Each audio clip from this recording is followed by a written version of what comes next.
Welcome to Ohtani Day in MLB DFS. Shohei Ohtani pitching for the Angels for tonight. And honestly, I think probably the best pitching option for today in MLB DFS. And I've been hesitant to use Ohtani this year because of the pitch counts, the injuries, sometimes too many walks. But today I think we're going to take the leashes off and go full Ohtani, which is always more fun. So let's dive on in and get you set for today's slate of MLB DFS.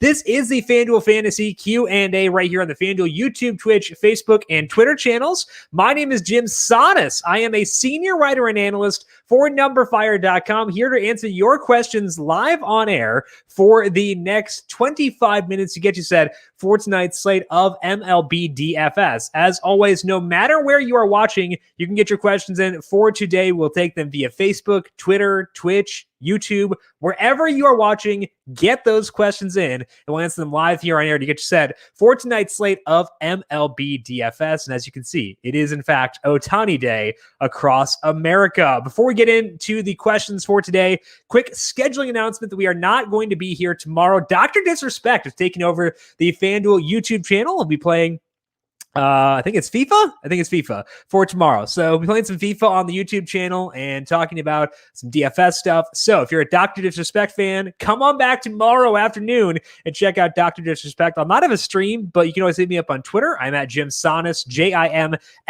and I'll take questions there throughout the afternoon for tomorrow. But first, let's talk about today's slate. As mentioned, I do think that Shohei Ohtani is the top arm for today as we pull up the pitching map for today. Ohtani facing the Tigers. They have a 27% strikeout rate versus righties. Ohtani, the sample I have here is in the 4 starts since his velocity declined.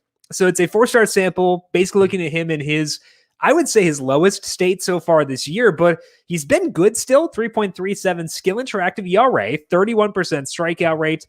The walk rate has come down, which is a good thing. It's at 9%, and he's not letting up that many fly balls.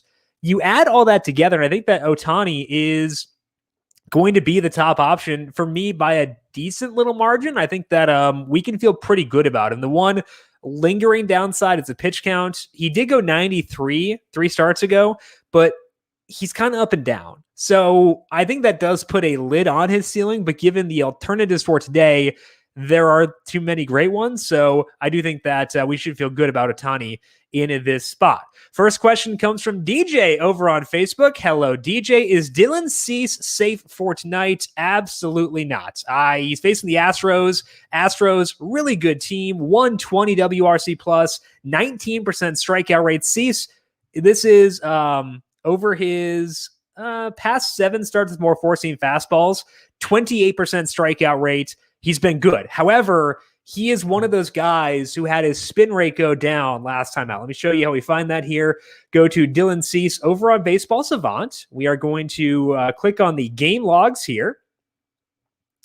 If I can get it to load. There we go. Click on the game logs. We're going to go to 6-12, which was his most recent start. And we're going to click on the game up here, the White Sox and the Tigers. And when you click on player breakdown, it's going to show you spin rates, everything, pitch usage for each pitcher, and it'll show you what they did there. So we go to spin rate. You see that in that game against Detroit, Cease's spin rate on his four-seam fastball went down 129 revolutions per minute. That's really, really scary. And he was still good in that game. He was effective in that game, but it came against the Tigers, and the Tigers are a very different offense than Houston. So no, I don't think Dylan Cease is safe tonight. I don't think he has a lot of upside tonight either, so I would avoid him at all costs effectively for today. DJ also asked about Kyle Hendricks. Hendricks is facing the Mets. They are an okay offense, league average, but Hendricks not a big strikeout guy, 18% strikeout rate. He hasn't been as good with the batted ball suppression this year as he was previously. His velocity has been up, so the numbers I have here are since his velocity increased, but still in that time, 18% strikeout rate. I think that if you're looking for safety, Hendricks could have that, but I don't think he has upside, and that's what we care more about for DFS. So Hendricks not a guy who is on my radar for today. If you're looking for lower salary guys, I would say Joe Musgrove and Charlie Morton are the two who stand out for me. Aaron is asking, does Ohtani provide any upside for today? I think he does. I talked before about the pitch count being an issue, and it is. But if we look here at his game logs, and we see here 33, 52, 28. 52 is actually a pretty good number, and I think he did that on 76 pitches. So he can have upside in the right matchups. And I think the Tigers are the right matchup again due to the high strikeout rate. So to me, if we're looking for the pitcher with the best ceiling on the slate, I think that that's probably Brandon Woodruff, just because he's been the best pitcher, I would say, for this year. He goes super deep into games, but the odds he reaches his ceiling are lower, which is why I would go with Ohtani over Woodruff. Just I think that Woodruff, given his salary at 10-8, given the fact that he's at Coors Field, it's enough where I'd rather go with Ohtani over Woodruff, despite the fact that Woodruff's pure ceiling is higher than Ohtani's. Let's talk to Kyle over on YouTube. Any thoughts on Rich Hill against Seattle? Rich Hill has been effective this year, and Seattle is bad versus lefties, but his pitch count's been really weird. I have his past 5 starts here. It's 90, 99, and then 56, 59, and 70. His velocity has been down a lot in that 3-start sample. So I'm worried about that, because if it's a pitch count thing where I think maybe he'll rebound the next time out, it's fine. If I see the velocity go down, but he's still been effective, that's fine too. But when you combine the two together, it's possible his pitch count has gone down because the effectiveness has gone down. And that's where I start to really worry. So let's check out Rich Hill here just to see, what the matchups have been in those starts. He faced Baltimore last time out. And again, as we'll talk about tomorrow, I guess, Baltimore pretty good against lefties. It's not a mark of shame to struggle against them. He had Texas and New York, 2, 3, and 5 strikeouts. I'm okay avoiding him for today when you combine the pitch count with the decreased velocity for Rich Hill. Mateo, how do you like Tampa Bay lefty bats and Rich Hill pitching? Talked about Hill before, so good timing on that, Mateo, with that question there. Tampa Bay is facing Justin Dunn. I think that they will grade out very well. I had the Rays ranked 4th for me for today from a stacking perspective. Dunn really struggled in his return from the injured list. He had 5 earned runs there, his worst outing so far. His spin rate was down, whether that be because of injury or because of sticky stuff, I don't know. But either way, it was down. For whatever reason, it was down. So I think we should assume that will continue. The Rays are also a very good offense. 115 WRC plus, 181 ISO. They're a good team versus righties. So to me, they rank 4th in terms of stacking. And it's not because I don't like them. I mean, 4th is still high. The reason that they're 4th is because I like the other stacks a lot. So let's talk about those other stacks. We got a question from Diffuse on YouTube about the Blue Jays. So he wants me to rank the Blue Jays. The Blue Jays are my favorite stack for today. Let's see if their lineup is out yet. It was not last time I refreshed, and it's still not out. That's okay, though. We'll go over here and sort by plate appearances versus righties and see who is cooking this year versus righties. Obviously, if you can get to Vlad, do it. Just do it, because he's tremendous. I have no pushback here. I have no downsides. I have no criticism. He's the best. No criticism here at all. Then looking after that, I think that Semien would be worthwhile at what's the salary for Semien? Let's pull out the Blue Jays over here. And okay. So Semien is 38. Bichette is 42. Bichette's been hitting for a good amount of power recently. Overall, Semien has a higher fly ball rate, the better ISO. So if I'm picking between the two, I will go with Semien over Bichette. So to me, the rankings at the top end are Vlad 1 by a mile, Semien 2, and then Bichette 3. If we're looking at the non-elite options, like the non-super high salaried options, Randall Grichuk is a good option. 39% fly ball rate versus righties, 184 ISO. Definitely can get behind that. Grichuk is $2,700, I believe. Yeah, $2,700. That works out well.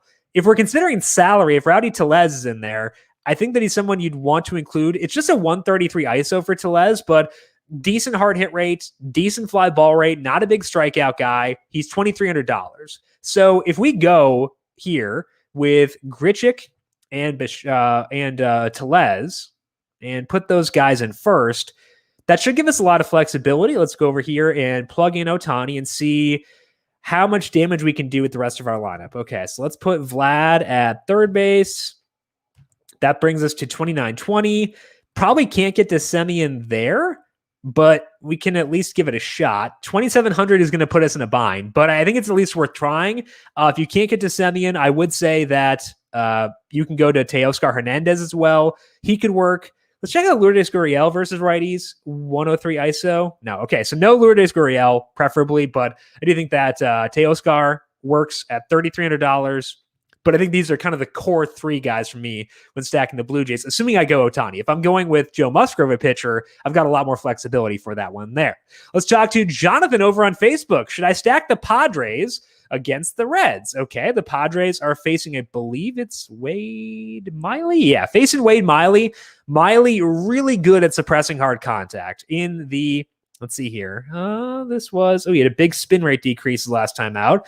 But in his past 6 starts with more four-seam fastballs, he's allowed a 29% hard hit rate, 20% fly ball rate. So good numbers there from a batted ball suppression perspective. And the Padres, a lot worse versus lefties than they are versus righties. Just an 82 WRC plus, superb lack of power. So if this were straight up, I would not be looking to stack the Padres. Let's dig into what Miley did in that one start, though, with the decreased spin rate, because if he was still effective, then that's fine. And I won't worry too much about it. 7 innings, 2 earned runs, 3 strikeouts. He's not a big swinging strike rate guy, but did get 11% there. So no Padres for me because Wade Miley does such a good job of suppressing hard contact. Let's talk to DJ. Is Detroit or Colorado a better stack for tonight? Detroit's facing Ohtani, so don't stack them. Colorado is facing Woodruff. I wouldn't want to stack them either. Colorado is a better stack because they're at Coors Field, but I don't want to stack either. I think they're both facing like the 2 best pitchers in the slate, so I would not be going there for either of them. Let's go to Alvin. Do you like Stroman for tonight? I think that he's fine, I guess, because he's a good pitcher.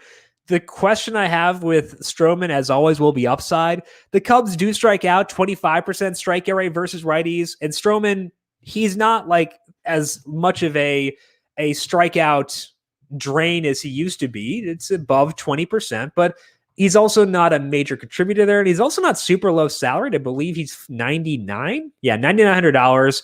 To me, he's too close to Ohtani. And I'd actually, like, if I were ranking things straight up, I'd rank Joe Musgrove ahead of him without considering salary, and Musgrove is $1,400 cheaper, I believe. Yeah, $1,400 cheaper. So I would go, I don't think I'll get to Stroman for tonight. Good pitcher, which means he could have a good game, but I think that we can get better strikeout upside and a better ceiling overall from other options.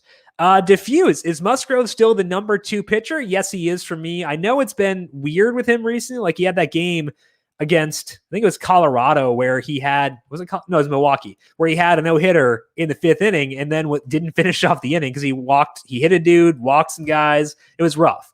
So the game logs for Musgrove don't look great. You got that 3-run game against the Mets and then face the Mets again. But what you see here is the strikeouts. He had 11 strikeouts against Colorado, 10 against the Mets, 7 against the Mets. Overall for Musgrove, this is over ever since he cut down on his cutter usage, he has a 32% strikeout rate, 2.92 skill interactive ERA. He's basically got the same plate discipline numbers as Woodruff, but he's not at Coors Field. Now, Musgrove is not perfect because he does let up some impactful contact, and the Reds are a powerful team, but I'd rather have that in San Diego than in Cincinnati. So to me, I think Musgrove makes a lot of sense, and I think that he will be number 2 for me. I do worry about length because he can occasionally get yanked kind of early, but to me, when you consider all things on this slate, I do think that he deserves to be number 2, especially with the salary discount at $8,500. Let's talk to Red Balls over on Twitter. Least likely stack that could go off. Okay, this is fun. I would say least likely stack. So we're looking for a bad team facing a good pitcher. The Tigers, honestly. I think that I know that Ohtani has had some shaky outings before. Maybe there's something like that could allow them to, not go super far, but maybe it would be the Tigers, I guess. Potentially that'd be the answer there. Jenna, who do you think is the best low rostered secondary stack? Okay, good question. So we talk about this a lot for single entry, trying to identify a low rostered stack, kind of like that second tier stack. And to identify which stacks will be viewed as being second tier, you can usually look at implied totals because those will tell you, if people are sorting by that and trying to decide which teams they want to stack, these are the teams that may go overlooked. So if you look at teams with more middling implied totals, who I would be okay with stacking, Then we are looking at Tampa Bay. I think that Tampa Bay would probably grade out pretty well there, and Los Angeles. I think both these teams, Jenna, are going to be ones that I like a lot. Los Angeles facing Manning. Manning coming up from AAA. He really struggled in AAA, so kind of confused as to why he's coming up. Stacking Los Angeles does mean you can't use Ohtani because Ohtani is just a pitcher for today and FanDuel is not a hitter. That's annoying for sure because we'd love to use Ohtani because he's the best hitter they've got right now. But you've got Jared Walsh, you've got Justin Upton, Max Stassi, I think is in play despite it being a righty. So I would say the Angels grade out well there, and then the Rays. We talked about before facing Justin Dunn. I think that these two teams are going to be the two you want to focus on if you're looking for like low rostered secondary stacks. And Alvin, if you're looking for a single entry stack, I would say both the Angels and the Rays grade out really well from that perspective. We're trying to identify stacks that may go overlooked by the public as a whole. Good question, Jenna. Let's talk to Jason. Braves stack. I think they're a good stack. I think that they're going to be a bit overrated based on the implied total here. It's 5.41. I am lower on them than that. They're facing John Gant, and Gant got knocked around his past two starts, so I understand why the implied total is high. And again, like really bad plate discipline numbers, but still does a decent job with contact suppression. That matters. So to me, I think that they are one of my favorite stacks. They're definitely in the top 5, but I'm okay being a bit lower on them than consensus as a result of the ability John Gant has to sometimes wiggle his way out of impossible situations. He's kind of like a magician and not in the good way for us for stacking. So I would say the Braves are a team I will stack for today.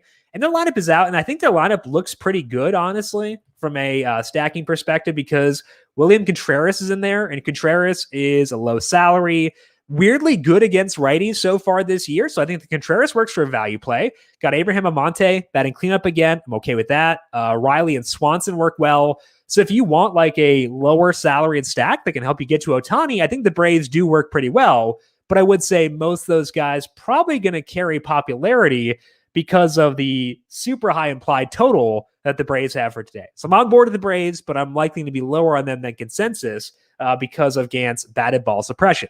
Let's talk to DJ over on Facebook. Should I start Marquez against Milwaukee? For season long, I think you can. If that's what you're asking, I think that definitely works. For daily fantasy, I think it's like a consideration. And I think when I was talking this morning, I'm pretty sure I ranked Marquez number 5 for tonight. So that's in play. That's a viable option. He's $9,000. Marquez, the numbers I have here are since he started using more sliders and fewer curveballs. I guess it's been relatively even since in that time, but 3.93 skill interactive ERA, 25% strikeout rate, good batted ball numbers. So I wouldn't say Marquez is off the map for DFS, and I would consider him as my number 5 pitcher, but I want to make sure I get enough Ohtani first, enough Musgrove, enough Charlie Morton, and also enough Woodruff, because I'd prefer Woodruff in this same game as well. But Marquez, I would say DJ, a consideration, someone I'd be okay looking into for today. Let's talk to DJ. Says the Cubs lineup is out. So this is what Stroman is facing for today. Cubs. Yeah, I think that's the same. That's basically what you would expect from them. So no alterations to the way I'm viewing Stroman based on that lineup. I think that they're still Stroman, just not quite enough upside for me to get super jazzed about using him for today. Mentioned in passing, Charlie Morton. Let's talk about him a bit more in depth here and why I'm in on him. At home facing the Cardinals, I think that we are in a situation where it's a good pitcher. Like he's got good batted ball numbers, decent walk rate. He's at home. 3.37 skill interactive ERA. Facing an offense I don't fear that much with an 87 WRC plus. So I think in a situation where he checks enough boxes to be in play for DFS. And despite that, Morton is down to $8,200. I think that's very forgiving. So if you're looking for a value play, we talked to Rich Hill before. Rich Hill is a better matchup because the Mariners will strike out against lefties. But I think Morton is a better overall situation. We saw here a 55-point game. He's capable of upside. So I think that Charlie Morton, to me, if you're not going Musgrove, would be the guy I would turn to first for a value play. Let's put Musgrove in here and see what this Blue Jay stack looks like if we go Musgrove. If we go Musgrove, 34-20 left. So I'm actually going to take Tellez out of there. I'm going to go to Semien at shortstop to fill that. And I'm probably going to put Teoscar in there in the outfield at $3,300. And we'll do that. And then we have 30.75 left. That's pretty easy to get to. And I think that honestly, like I talked about the Yankees stack for today, and the Yankees would probably mesh pretty well with that. So I think you can game stack this game very easily. It's not, I'm not looking to like game stack it because that's not what we're doing here overall. But I do think that that's in play for today. You could also go, if you want to go with Tellez, then it'd make it easier to get both Stanton and Judge in there within this Musgrove lineup. So if you want to go all out for Vlad, Stanton, Judge, et cetera, I think that Musgrove is a good way to do so. And again, I'm very okay with Musgrove. I prefer Ohtani over him despite the salary discount, but I do think that Musgrove, very deserving of consideration for today. I want to see if there were any other stacks that I liked this morning, but have not talked up yet. Talk briefly about the Angels. Do like them as my number 3 stack. Let's talk about the Yankees here. Facing TJ Zoik. Zoik coming up from AAA. He struggled down in AAA. He struggled in the big leagues. The numbers I have here are across his career in the majors. 5.48 skill interactive ERA, 14% strikeout rate, a lot of hard contact, not a ton of fly balls. And the Yankees offensively not grading out as well versus righties as the Blue Jays are. That's why I had the Blue Jays as my number 1 stack and the Yankees number 2, but there's still plenty here to feel good about the Yankees. So the Yankees to me, number 2 stack for today. Let's talk to Jerry. How do you feel about Atlanta? Feel pretty good. I think that they're a high quality stack for today. Again, not my favorite stack. They wind up being 5th for me. So if I'm ranking the stacks, it is Blue Jays 1, Yankees 2, Angels 3, Rays 4, Braves 5. You could easily put the Braves higher, though. The Braves are in that top tier to me. I just wind up grading them lower as a result of Gant's ability to keep the ball on the ground, get his way out of weird situations. It's so frustrating to stack against him. Maybe it's just like a bias because it's burned me so many times, but I think that that's why I'm lower on the Braves. They're still my my number 5 stack, and I think they're a very good stack, but I'm guessing based on reading the tea leaves for today, I'll probably wind up being lower on them than consensus because I think that they will be probably the most popular stack for today. I think that might wind up being the case. So I might wind up being lower, but again, they've got so many good value options here. Let's tinker around with this here. Let's go Ohtani, and then I'm going to go with Almonte first. Let's pull up the Braves. I'm not sure if the lineup was in last time I refreshed. Indeed it was. Okay. So let's go with Almonte. We're going to go Austin Riley. I'm going to go Contreras because I think that he'll be a fun. I think if you want to stack the Braves while being different, Contreras is actually a pretty fun way to do so. I wouldn't expect him to be on all that many rosters. And then I'm going to try to get Acuna, which I think I can here at $4,500. Yeah, that works. So $2,850 left. You're definitely scrambling a bit to try to get there, but I think that that's a worthwhile option for me. So I would say this is if I'm trying to be different while stacking the Braves, I would say getting Contreras in there is a good way to do so. Let's pull up his numbers here versus righties quick to show you why I am intrigued by William Contreras and sort by plate appearances. Okay, William Contreras against righties, 91 plate appearances, 198 ISO, high enough fly ball rates. He does strike out a bit, but I think overall, this is a fun profile. So I think that he's a solid option. Jonathan asked about Acuna, definitely on board with Acuna as well. And I would rank him above Freddie Freeman for today. That's my general philosophy, is to rank Acuna above Freeman if I have to choose between the two. Ideally, you get both, but realistically, probably picking, and I tend to pick Acuna over Freeman personally. Let's go back to Twitter and talk to Red Balls. Under on 10.5 for Milwaukee against Colorado. I am undecided on this. I think that if we look at this from a starting pitching perspective, it tells you yes. But it is Coors Field still, 90-degree weather. I think that the one thing in favor of an under is that both these offenses are really bad. 68 WRC plus for the Rockies versus righties, 83 for the Brewers. So I would say, Red Balls, if I were to bet the total for this game, I would go with the under. However, there are factors keeping me away from it. So to me, it's a no play, personally. And I personally would not have enough conviction to go with the under. But if you do want to bet the total for that game, I think the under is a play there. But again, for me, it's a no play because I don't have enough conviction in the situation here. Bullpens at times, Haters had some spin rate decreases for the Brewers. So to me, I would say a no play. But if you're going with it, I would say go towards the under. That is all the time that we have here for today on the FanDuel Fantasy Q&A. Once again, do want to mention we are not here tomorrow. Dr. Disrespect taking over the FanDuel YouTube channel, playing some FIFA. So swing by tomorrow, have some fun with Dr. Disrespect. If you have questions for me tomorrow, we'll answer them on the solo shot, but also on my Twitter feed at Jim Sonis. More than happy to answer questions there if you have them as the day goes along. Big thank you to Calvin Theobald, our video producer, for running the video side of things here today. Thank you, Cal, as always. Make sure you are subscribed on your platform of choice, whether it be YouTube, Twitch, Facebook, or Twitter. We'll take your questions live on air every weekday, 4 p.m., same place, same time, getting you set for that day's slate of MLB DFS. I hope you all have a fantastic night. Have a great weekend. We'll talk to you once again next week. This has been the FanDuel Fantasy Q&A.